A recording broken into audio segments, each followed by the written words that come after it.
அனைவருக்கும் வணக்கம். கிட்டத்தட்ட 30 நாள் ஆயிடுச்சுங்க இந்த இன்சிடென்ட் எல்லாம் நடந்து. மக்கள் இதை ஒரு மாதிரி புரிஞ்சுக்கிட்டு, ஜேர்னலிஸ்ட்டுகள்லாம் இதை ஒரு மாதிரி புரிஞ்சுக்கிட்டு, இதில் பல அரசியல் நடந்து 30 நாள் ஆச்சு. இன்றளவும் விஜய் கரூர் சம்பவத்திற்காக விமர்சனம் செய்யப்பட்டு கொண்டே இருக்கிறார். இன்றைக்கு பாதிக்கப்பட்டவர்களை சென்னைக்கு அழைத்து பேசியிருக்கிறார் விஜய். இதுவும் ஒரு விமர்சனத்துக்கு தான் உள்ளா இருக்கே தவிர, விஜய் அவர்கள் எடுக்கிற ஒவ்வொரு ஸ்டெப்புக்கும் ஆப்போசிட்டாக ஒன்று பண்ணணும்னே முயற்சி பண்ணி அதை கிரியேட் பண்ணிக்கிட்டே இருக்கிறாங்க, புதுசாக பண்ணிக்கிட்டே இருக்கிறாங்க. விடுற மாதிரி தெரியல. எப்படியாவது இந்த ஒரு விஷயத்தை வச்சு இந்த மனுஷன் அப்படியே மடக்கி போட்டுறணும் அப்படின்னு தான் பலர் முயற்சி பண்ணுறாங்க. கரூர் கூட்ட நெரிசலில் சிக்கி உயிரிழந்தவருடைய குடும்பத்தை விஜய் அவர்கள் சந்திக்கிறார் என்ற ஒரு தகவல் வெளியாச்சு. நேற்று தினம் முந்தானத்து அப்பவே வெளியாயிடுச்சு. ஆனால் இதை இவ்வளவு லேட்டாக பேசுவதற்கான காரணம் ஃபேக் ஐடிஸ். எதையுமே நம்ப முடியல. இன்ஸ்டாகிராம்லேயும் ட்விட்டர்லேயும் பல ஃபேக் ஐடிஸ் டிவிகே அப்படின்ட்டு போட்டு உடவாயிட்டு இருக்கு. அந்த ஃபேக் ஐடிஸ் என்ன பண்ணுறாங்கன்னா, இருக்கிறதுலையே இப்போ 30 நாள் ஆகியுமே தமிழ்நாடு அரசியலை திரும்பி பார்க்குது, ஒரு திருப்பி போட்டுட்ருக்கு அப்படின்னா அது கரூர் சம்பவம் மட்டும்தான். அந்த கரூர் சம்பவத்தை பற்றி இதை வச்சு நிறைய சேனல்ஸ் முன்னாடி வரணும் அப்படிங்கிற பேரில் ஃபேக் ஐடிஸ் கிரியேட் பண்ணி தப்பு தப்பா போட்டுக்கிட்டே இருக்கிறது. இப்போ கூட தீபாவளி முடிஞ்சிச்சு. இந்த தீபாவளி விஜய் அவர்கள் த்ரிஷாவோட கொண்டாடிருக்காங்க அப்படின்ட்டு ஒரு பிக் மாதிரி எடுத்து அதை அப்லோட் பண்ணுறது. அது பொய்ன்னு சொல்லிட்டு மக்களுக்கு நல்லா தெரியும். ஆனால் பிரெயின் வாஷ் பண்ண ட்ரை பண்ணுறது, இதுதான் அந்த டீமோட வேலை. அந்த டீமுக்கே பல லட்சம் ரூபாய் செலவிடப்பட்டு சோஷியல் மீடியாவில் இதை அப்லோட் பண்ணுங்க அப்படின்னு சொல்லிட்டு ஒரு அமௌண்ட்லாம் கொடுக்குறாங்கன்ட்டு கேள்விப்பட்டேன். அதெல்லாம் எந்த புண்ணியமானு தெரிஞ்சால் நல்லாயிருக்கும். இது எதுவுமே இந்த விர்ச்சுவல் வாரியர்ஸ் அப்படிங்கிறவங்கள்ட்ட எடுப்படாதுன்னு தெரிஞ்சும் இந்த நாடகத்தில் ஈடுபட்டுக்கிட்டு வர்றவங்களுக்கு வாழ்த்துக்கள். நீங்கள் என்ன நாடகம் போட்டாலும் சரி, இந்த விர்ச்சுவல் வாரியர்ஸ் அடுத்த செகண்டே அதை உடச்சி எரிஞ்சு அதுக்கு ஆப்போசிட்டாக ஒரு வீடியோ இறக்குவாங்க. காசுக்கு வேலை பார்க்குறதுக்கும் கடமையை செய்கிறதுக்கும் வித்தியாசம் இருக்குது. வாங்க நம்ம கரூர் கூட்ட நெரிசலில் உயிரிழந்தவர்களின் குடும்பத்தை விஜய் சந்தித்திருக்கிறார். அது குறித்து இந்த வீடியோவில் தெளிவாக பார்ப்போம். நான் உங்கள் வீட்டு பிள்ளை ரிப்போர்ட்டர் பிரேம்குமார்.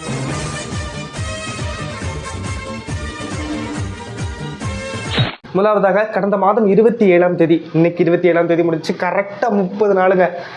30 நாள் கழித்து விஜய் அவர்கள் 30வது நாளில் கரூர் கூட்ட நெரிசலில் சிக்கி உயிரிழந்தவர்களின் குடும்பத்தை சந்தித்திருக்கிறார். அதுவும் நேரடியாக கரூர் மாவட்டத்திற்கு போய் இவர் சந்திக்கலை அப்படின்னு சொல்லிட்டு ஒரு குரூப் சுற்றிட்டு இருக்கு. இன்னொரு சைடில் இவருக்கு மனசாட்சியே இல்லைப்பா, இவருடைய கில்ட்டுக்காக இவர் எல்லாரையும் கூப்பிட்டு வச்சு பேசியிருக்காருப்பா, இவருக்கு ஒரு உணர்வே இல்லைப்பா, நம்ம கூட்டத்திற்கு நம்மளை பார்க்க தானே அவன் செத்து போனால், அவன் நம்ம ரசிகனாக இருக்கட்டும், தொண்டனாக இருக்கட்டும், யாராக வேணா இருக்கட்டும், ஆனால் நம்ம கூட்ட நெரிசல் நம்மளை பார்க்க வந்த மக்கள் தானே இறந்து போயிருக்காங்க. உடனடியாக நம்ம அந்த இடத்துக்கு போயிருக்கணுமா இல்லையா? உடனடியாக ஆறுதல் தெரிவிச்சிருக்கணுமா இல்லையா? ஏன் உங்களுக்கு அமௌண்ட் அறிவிக்கிறதுக்கு ஒரு 2 நாள் நல்லா ரூம் போட்டு ஏசி ரூம் போட்டு உட்காந்து யோசிச்சு ஒரு 30வது நாளில் தான் நீங்கள் சந்திக்கணும் அப்படின்ட்டு இருந்தீங்களா? இதான் நல்ல நேரமா? ஜோசியக்காரர் உங்களுக்கு சொன்னாரா? அப்படின்லாம் பல வீடியோக்கள் பரவிட்டு இருக்கு. ப்ராக்டிக்கலாக யோசிச்சு பார்த்தோம்னா கரூருக்கு செல்வதற்கு தவகவினருக்கு அனுமதி மறுக்கப்படுகிறது. கரூர் மாவட்டத்தில் எந்த இடத்துலையும் சத்திரம் கொடுக்கப்படுவதில்லை அப்படிங்கிற தகவல் கிடைச்சிருக்கு. அவங்க சத்திரத்துக்கு போய் அட்வான்ஸ் கொடுக்குறாங்களாம், உடனடியாக அந்த மேனேஜராக இருக்கட்டும் இல்லாட்டி ஓனராக இருக்கட்டும் திருப்பி கொடுத்துட்றாங்களாம். கேட்டால் நிலைமையை புரிஞ்சுக்கோங்க, இந்த ஒரு வார்த்தையை சொல்கிறாங்களாம். அப்படின்னா நிலைமை. அப்போ கரூருக்குள் விஜய் வந்துவிடக்கூடாது அப்படிங்கிறதுல தெளிவாக இருக்கிறாங்க. கரூர் சம்பவம் அப்படிங்கிறது கண்டிப்பான முறையில் ஒரு பெரிய பிரதான பல ஆண்டுகள் பவள விழா கண்ட கட்சிக்கு ஒரு பிளாக் மார்க்கு தான். மக்கள் தெளிவாக இருக்கிறாங்க. டிஎம்கேவோட ரோல் இல்லாமல் கரூர் சம்பவம் நடந்திருக்க முடியாது என்று. அதனால் இதை விஜய் அவர்களுக்கு பிளாக் ஃபயர் ஆக்கணும்னு நினச்சாங்க. ஆனால் அது இவங்களுக்கு திரும்பிடுச்சு. இவங்கள போட்டு அடிக்க ஆரம்பிச்சிடுச்சு. 2026 தான் டிஎம்கேவோட லாஸ்ட் தேர்தலாக இருக்கும் அப்படின்ட்டு மக்கள் சொல்லிகிட்டு இருக்காங்க. வாங்க ஒரு ப்ராக்டிக்கலாக திங்க் பண்ணி பார்த்தோம்னா, ஒவ்வொரு விஷயத்துலேயும் ஒவ்வொரு சூழ்நிலைகள்லையும் கரூர் சம்பவம் ஒரு இம்பேக்ட் கிரியேட் பண்ணிக்கிட்டே இருக்குது டிவிகேல. கரூர் சம்பவத்திற்கு பிறகு பல முறை தவகவினர் கரூருக்குள் நுழைய நினைத்து கூட நுழைய முடியவில்லை.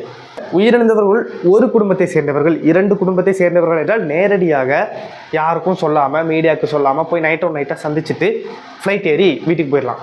ஆனால் பாதிக்கப்பட்டவர்கள் 41 குடும்பங்களில் இருக்கின்றனர்.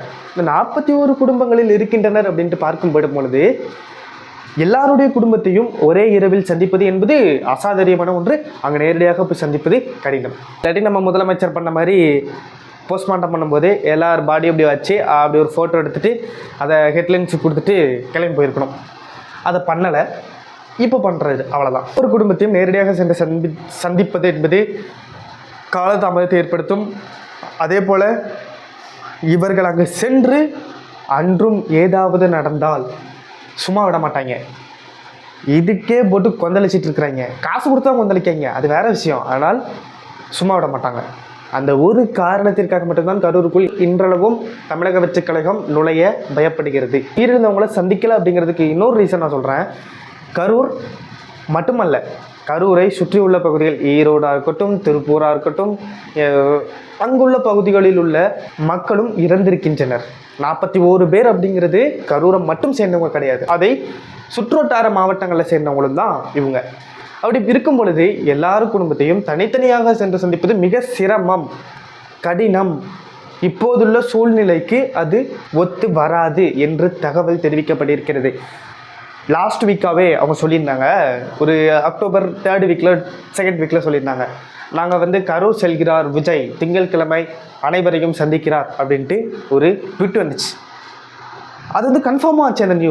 அந்த நியூஸ் கன்ஃபார்ம் ஆன பிறகு என்ன நடந்துச்சுன்னா, இதே ரீசன் தான் பாதுகாப்பு குறைபாடு. போக வேண்டாம். இப்போ போக வேண்டாம்னு இவங்க சொல்லியும் நம்ம போனோம்னு வச்சுக்கோங்களேன், நாங்கள் அறிவுரை பண்ணிட்டோம்ப்பா, அவர் தான்ப்பா போகல, அவர் மேலே ஒரு வழக்கப்பதிவு போடுங்கப்பா, கண்டிப்பாக நடக்கும். இந்த காரணத்துக்காக தான் சைலண்ட்டாக போகிறாங்க. காவல்துறை சொல்கிறத கேட்டுட்டு எந்த நீதிமன்றத்துக்கும் அணுகாமல், எந்த நடவடிக்கை எடுக்காமல், வெளியே சொல்லாமல் சைலண்ட்டாக போகிறாங்கன்னா அதற்கு காரணம் இது ஒன்றாக மட்டும்தான் இருக்க முடியும். ஓகேங்க, இப்போ அடுத்த கட்டம். விஜய் அவர்கள் இவர்கள் எல்லாரையும் ஒரு 5 ஸ்டார் ஹோட்டலில் சந்தித்து பேசியிருக்கிறார் சென்னையில். ஒவ்வொரு குடும்பத்திற்கும் கிட்டத்தட்ட 24 நிமிடங்கள் ஒதுக்கி ஆறுதல் கூறியிருக்கிறார் அப்படிங்கிற குறிப்பிடத்தக்க விஷயமா இருக்குது. ஒவ்வொரு குடும்பமும் இவரை சந்திக்கும் பொழுது அழுதிருக்கிறார் என்ற தகவல் கிடைத்திருக்கிறது. உங்களை கரூரில் நேரடியாக வந்து சந்திக்காததற்கு முதலில் மன்னிப்பு கேட்டுக்கொள்கிறேன் அப்படிங்கிற செய்தி வெளியாயிருக்கு. இதை நான் எப்படி சொல்கிறேன்னா, இந்த மீடியா அந்த மீடியா அந்த மீடியா அந்த மீடியா அப்படின்னு சொல்லிட்டு எல்லா மீடியாவும் ஒன்று சேர்த்து பார்த்தபொழுது காமனாக இருந்த நியூஸ் இது மட்டும்தான். ஏன்னா உள்ளே என்ன நடந்துச்சுன்னு யாரும் இன்டர்வியூ இன்ன வரைக்கும் கொடுக்கல, டிவிகே சார்பில் இருந்தும் எந்த விஷயமும் சொல்லலை. ஸோ நம்மளுக்கு தெரியாது உள்ளே ப்ராப்பராக என்ன நடந்துச்சுன்னு. ஆனால் காமனாக இதெல்லாம் இவர் பேசியிருக்காருப்பா அப்படின்ட்டு தெரிய வருது. மன்னிப்பு கேட்டிருக்காரு அப்படிங்கிற செய்தி வெளியாச்சு. சத்தியமாக சொல்கிறேங்க, விஜய் அண்ணாவை இப்படி பார்க்குறதுக்கு ரொம்ப ரொம்ப ரொம்ப கஷ்டமாக இருக்குது. எப்படி இருந்த மனுஷன், ஆடியோ லான்ச்சு, மூவி ரிலீஸு, கொண்டாட்டம், ஸ்வீட் எடு கொண்டாடு அப்படின்லாம் இருந்த மனுஷனை இவ்வளவு தூரம் அவர் கஷ்டப்பட்டு கொண்டிருக்கிறார் என்றால் பாலிடிக்ஸ்னால் என்ன அப்படின்ட்டு இப்போ புரிஞ்சிருப்பார்னு நினைக்கிறேன். இது அவருக்கு ஒரு எக்ஸ்பீரியன்ஸ் மாதிரி தான். இப்படியுமாடா பாலிடிக்ஸ் நடக்கும் அப்படிங்கிறதுக்கு அவர் புரிஞ்சிருப்பார். இப்போ இன்றளவும் கூட அவர் அந்த கார்லேருந்து இறங்கி வர்ற காட்சிகளாக இருக்கட்டும், அனைவரையும் அந்த ஊருக்கு அனுப்பிவிட்டு அவர் அந்த அந்த அந்த ரெஸ்டாரண்ட்டை விட்டு வெளியில் வரக்கூடிய சுச்சுவேஷனில் கூட அவர் ஃபேஸில் தெரியுதுங்க பச்சையாக. ரொம்ப சோகமாக இருந்தாருங்க அவர். அந்த நிகழ்விற்கு வரும்பொழுது கூட மீடியாலாம் யாரையுமே கண்டுக்கிடலை. அவர் பாட்டுக்கு நான் ஒரு மனுஷையா, ஒருத்தங்களை பார்க்க போகிறேன் அப்படிங்கிற மாதிரி வாராரு. உள்ளே கை காட்டும் போது கூட அவர் மூஞ்சில் சிரிப்பு வர மாட்டேங்குது. ரொம்பவே கஷ்டப்பட்டு கொண்டு இருக்கிறார். நீங்கள் நன்றாக நினைத்து பார்க்க வேண்டும். ஒரு நிகழ்வு இப்படி நடந்திருக்கிறது. புதிதாக தொடங்கப்பட்ட கட்சி, இதன் மூலமாக கட்சிக்கும் அவப்பெயர் ஏற்படும் என்று அவருக்கு தெரியும். அவருக்கும் நிறையா அவப்பெயர் சந்தித்திருக்கிறார். இப்போ இவங்க எல்லாரையும் கூப்பிட்டு பேசுறதையும் தப்பாக பேசுகிறாங்க அப்படின்னு இருக்கும்போது ஒரு கட்சி தலைவருடைய மனநிலையை நீங்கள் நினச்சி பாருங்கள். நம்மளுக்காக நம்மளை பார்க்க ஒரு 41 பேர் இறந்து போயிருக்காங்க. இது குறித்து நம்ம என்ன பண்ணாலும் நம்மளை திருப்பி திருப்பி திருப்பி திருப்பி அடிக்கிறாங்க. நீங்களாவே ஒரு கட்சி தலைவராக இருக்கீங்கன்னா நினச்சி பாருங்களேன். இப்போ எனக்கு தோணுதுங்க, விஜயண்ணாவாக இருக்கிறது எவ்வளோ கஷ்டம் அப்படின்ட்டு. அவ்வளோ கஷ்டப்படுறாரு ஒவ்வொரு சுச்சுவேஷன்லையும், ஒவ்வொரு நேரத்துலையும். ஆனால் பலர் இதை விமர்சிக்க தான் செய்கிறாங்க, ஒரு மனிதாபிமானமே இல்லாமல். அவர்களுக்கெல்லாம் எத்தனை விளக்கு வீடியோ போட்டாலும் அது வேஸ்ட்டு தான். ஆனால் அப்படி விமர்சிக்கிற எல்லாருக்குமே நம்ம விர்ச்சுவல் வாரியர்ஸ் சரியான சமயத்தில் பதிலடி டக்குன்னு உடனுக்குடன் கொடுத்துட்ருக்காங்க. செய்தி சேனல்லாம் கூட நியூஸ் உடனுக்குடன் கொடுக்குமான்னு தெரியாது, ஆனால் நம்ம விர்ச்சுவல் வாரியர்ஸ் கொடுக்குறாங்க. விர்ச்சுவல் வாரியர்ஸ் அப்படிங்கிற ஒரு பேரே இப்படி தூக்கி நிப்பாட்டி இருக்கிறாங்க. அவங்க சொல்கிறாங்க, நாங்கள்லாம் இன்ஸ்டாலே இருக்கிறவங்கடா, இங்கே வாழ்கிறவங்கடா, இங்கே நாங்கள் வச்சதாண்டா சட்டம் அப்படிங்கிறாங்க. ஒரு கட்சி இருக்குது, இப்போ தேர்தலில் அந்த கட்சி படுத்துட்டு எத்தனை வருஷம் வந்தாலும் அது ஜெயிக்காது. ஆனால் அவர் ஒரு கண்டென்ட் பேசினா அது வைரலாக போகும்னு தெரியுது. அதனால கேமராவையும் மைக்கையும் இவர் பின்னாடி தூக்கிட்டு அலையிறதுனால நம்ம ஜெயிச்சிடலாம்டா அப்படின்ட்டு ஏதோ ஒரு நினப்பில் அடிச்சு விட்டுட்டு இருப்பாரு. எதையாவது என்னத்தையாவது பேசிகிட்டு இருப்பார். சோசியல் மீடியாவில் ஒரு அரசியல் கட்சி உயர்ந்துருந்துச்சு அப்படின்னா அது அந்த கட்சி மட்டும்தான். ஆனால் அந்த கட்சியை போட்டு பொழந்துட்டாங்க இந்த விர்ச்சுவல் வாரியர்ஸ். பொழந்துட்டாங்க இந்த விர்ச்சுவல் வாரியர்ஸ். எப்படி தான் பண்ணுறாங்கன்னே தெரில. அது எங்கேருந்து எடுக்கிறாங்கன்னு கூட தெரிலப்பா. அந்த பழைய வீடியோஸ்லாம் எடுத்து போட்டு காமிச்சு பிஃபோர் ஆஃப்டர்லாம் போட்டு பயங்கரமாக பண்ணி இன்றைக்கி சோசியல் மீடியாவிலையாவது ஓட்டிங் வச்சிங்கன்னா நாங்கள் ஜெயிச்சிருவோம்ப்பா அப்படின்ட்டு இருந்த ஒரு கட்சியை சோசியல் மீடியா பக்கமே திரும்ப விடாமல் இன்றைக்கி விர்ச்சுவல் வாரியர்ஸ் பண்ணியிருக்காங்க. ரொம்ப பெரிய விஷயங்க. ஏன்னா சோசியல் மீடியா சப்போர்ட் இருக்குது அப்படின்ட்டு தெரிஞ்சும் ஒரு கட்சியை எதிர்க்குது அப்படிங்கிறது ரொம்ப கஷ்டம். அதை பண்ணி தான் முந்தானத்தை நான் பல ஹேட்டர்ஸ் வாங்கினேன் அப்படிங்கிறது எனக்கு தெரியும். ஒவ்வொரு நிமிஷத்துக்கும் நான் கமெண்ட் ரிஃப்ரெஷ் பண்ணிக்கிட்டே இருக்கேன். ஏன்னா எப்போ என்னத்தை கமெண்ட் பண்ணுறாங்கன்னு தெரிய மாட்டேங்கி. கமெண்ட்ஸும் சரியாக சேனலில் காட்ட மாட்டேங்குது. அதுக்கும் மேல் இஷ்யூ போட்டிருக்கு. பட் இருந்தாலும் நம்மளும் நம்ம கடமைக்கு நம்மள்கிட்ட வர்ற கமெண்ட்ஸை கொஞ்சம் கவனமாக பார்த்துக்கொள்ளணும் அப்படின்ட்டு நிமிஷத்துக்கு நிமிஷம் அதை ஸ்க்ரோல் பண்ணிகிட்டே இருக்கேன், வந்துக்கிட்டே இருக்குது. அப்போ நான் புரிஞ்சுக்கிட்டது ஒன்று தான், சோசியல் மீடியாவில் கொடி கட்டி பறக்கிற ஒரு கட்சியை நம்ம எதிர்த்தோம்னா நம்ம கரெக்டாகவே பேசியிருந்தாலும் அவங்க தப்புன்னு தான் சொல்லுவாங்க. இன்றைக்கு இது குறித்து துணை முதலமைச்சர் உதயநிதி ஸ்டாலின் அவர்கள்ட்ட கேள்வி எழுப்பினப்போ அவர் ரொம்ப பிஸியாக இருக்கிறாருங்க. தற்போதைய காலங்களில் மழை வந்துடுச்சு, இனிமேல் அவங்க ஆட்டம்தான், தேர்தல் வேறு வரப்போகுது, ஆடி தான் ஆகணும், அப்படி இல்லாட்டி ரொம்ப கஷ்டம்.